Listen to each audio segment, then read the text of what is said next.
शिवोऽहं शिवोऽहं शिवोऽहम्।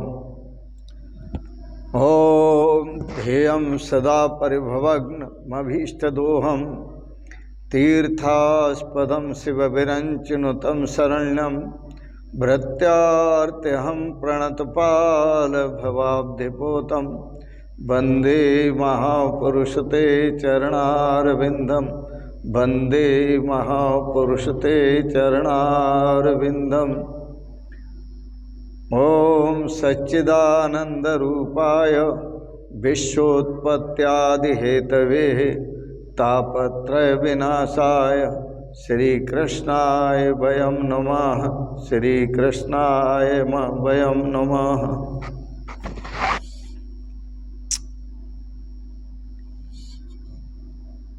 पूर्व प्रसंग में आप श्रवण कर रहे थे, भगवान को वंदन करने से, प्रणाम करने से पाप नष्ट होते हैं।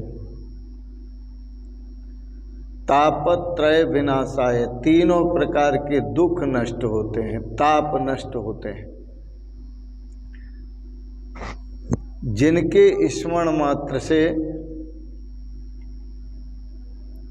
तीनों ताप नाश को प्राप्त होते हैं, ऐसे भगवान श्री कृष्ण को हम प्रणाम करते हैं। वह बड़े दयालु हैं और वो इतने दयालु हैं कि कन्हैया तो गोपिकाओं के घर बिना बुलाए जाते थे। बिना बुलाए गोपियों के घर जाना था भगवान का, परंतु वह मेरे घर क्यों नहीं आते, ऐसा भी कभी आपने विचार किया है? गोपियों के घर बिना बुलाए जाते थे, हमारे घर बुलाने पर भी नहीं आते, ऐसा भी विचार करो। विचार करने पर पता चला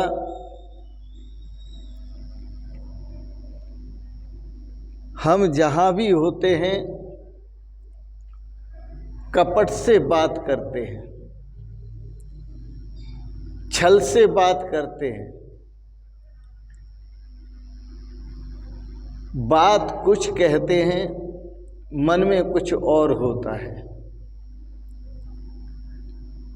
पर होना यह चाहिए कि जब हम भगवान के सामने हाथ जोड़ते हैं और हाथ जोड़कर प्रार्थना करते हैं, तो हाथ जोड़ने का जो अर्थ है वह यह है कि मैं अपने हाथों से सत्कर्म करूँगा। भगवान के सामने हम हाथ जोड़ते हैं तो प्रार्थना करो कि मैं अपने हाथों से सत्कर्म करूँगा, कभी बुरा कर्म नहीं करूँगा। मस्तक हम झुकाते हैं भगवान के सामने। मस्तक झुकाने का अर्थ है मैं अपनी बुद्धि से, अपने मन से सत संकल्प करूँगा। मैं अपने मन को, अपनी बुद्धि को मस्तक झुकाने का अर्थ है आपके श्री चरण कमलों में अर्पित करता हूँ। इसका अर्थ है आपको प्रणाम करता हूँ, आपका दर्शन करता हूँ, आपका श्रवण करता हूँ, आपका विचार करता हूँ, आपका स्मरण करता हूँ, आपका चिंतन करता हूँ, आपका ध्यान करता हूँ, आपकी साधना करता हूँ। मैं अपनी बुद्धि शक्ति को भगवान के अर्पित करता हूँ। मन शक्ति को भगवान के अर्पित करता हूं। भगवान को वंदन करने का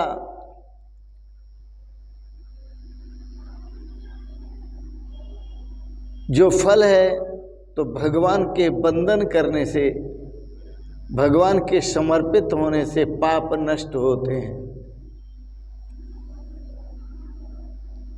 वाणी है, वाणी भी भगवान को अर्पित करो। भगवान दया के सागर हैं, उन्हीं की वंदना करो।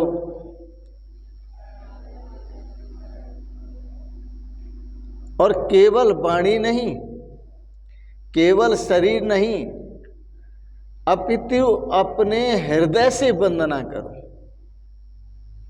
आंतरिक हृदय से वंदना करो।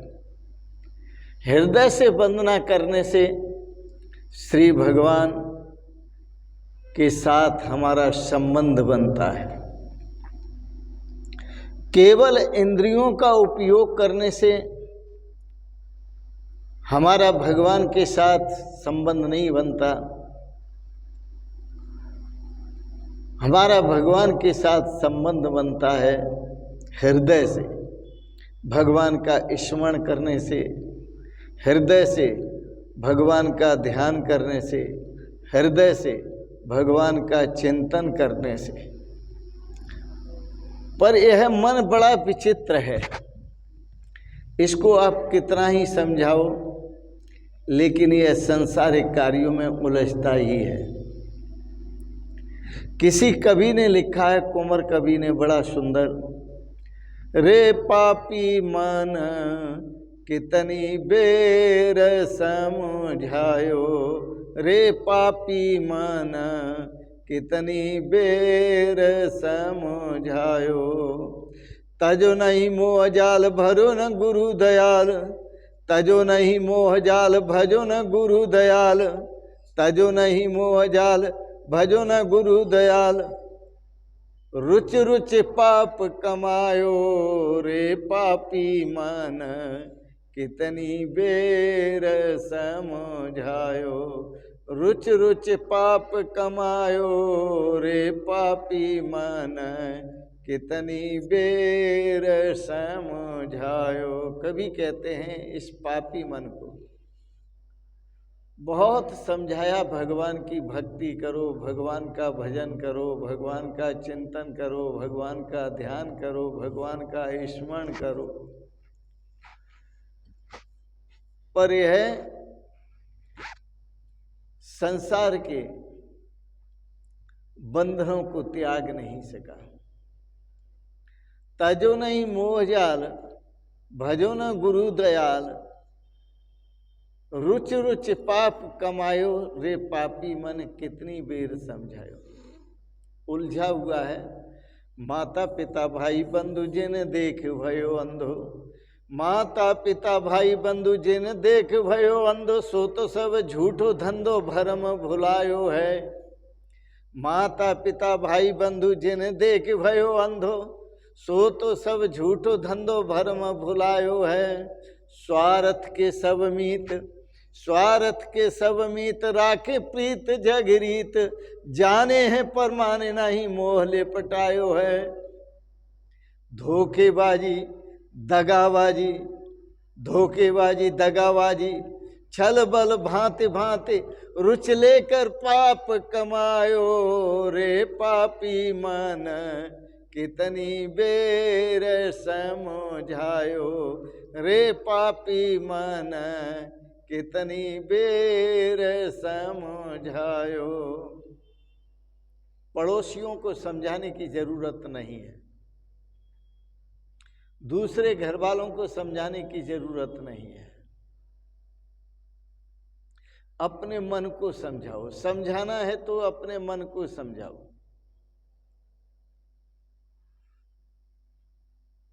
जब आप बाहर जाते हैं तो पूरे घर को छोड़ के जाते हैं, परिवार को। जब घर से चलो तो भगवान का वंदन करके चलो, भगवान से प्रार्थना करके चलो, भगवान को प्रणाम करके चलो। और जब लौटकर आते हो तो घर में देखते हो, आपको लगता है घर में पत्नी नहीं है, बच्चों से आप पूछने लगते हो कि पत्नी कहाँ है, बतलाओ जरा। अरे आप इतने अधीर हो गए, आते ही पत्नी के बारे में पूछते हैं, पत्नी कहाँ है बताओ जरा।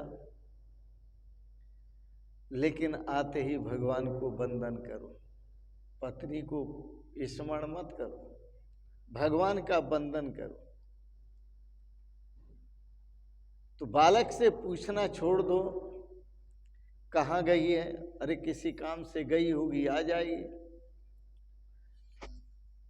बाहर गई हो तो तू बैठ कर, यदि पत्नी बाहर चली गई है, नहीं है घर पे, और घर में तुम आ गए हो, तो भगवान के पास बैठ करके थोड़ी देर राम राम करो, भगवान का स्मरण करो। भगवान उसकी भी बुद्धि सही रखेंगे, आपकी भी बुद्धि सही रखेंगे। भगवान की वंदना करो तो सद्भाव से करो, हृदय से करो, सद्भाव से करो।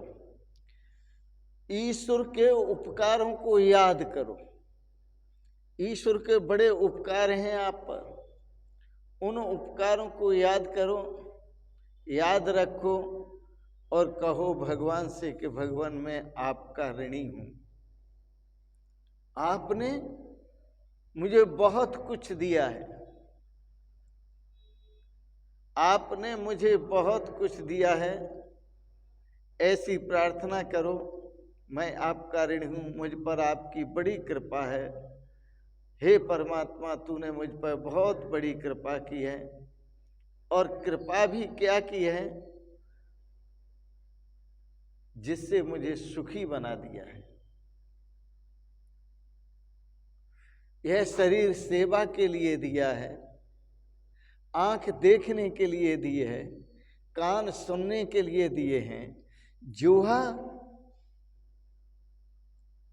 भोजन का रसपान करने के लिए और नाम रसपान करने के लिए दिए है।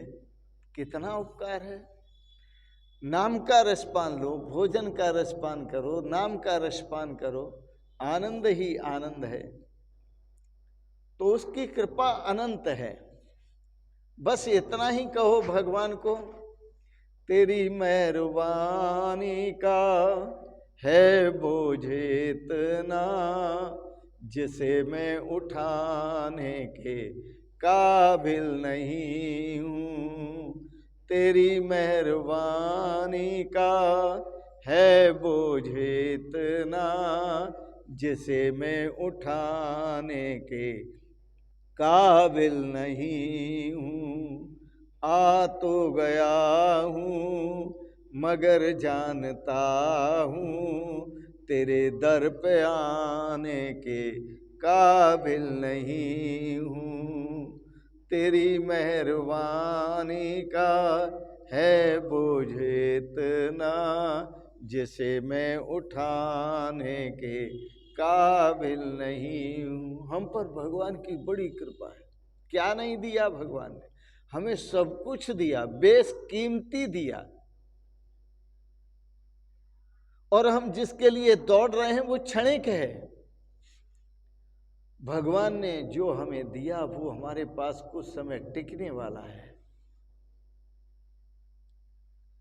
इसलिए उस भगवान के उपकारों को याद करो, उन भगवान के उपकारों को याद करो और अपनी कृतार्थता भगवान के प्रति प्रकट करो। इसी में आनंद है, इसी में रस है, इसी में प्रेम है, इसी में शाश्वत सुख और शांति है। इन शब्दों के साथ ही वाणी को विराम देंगे।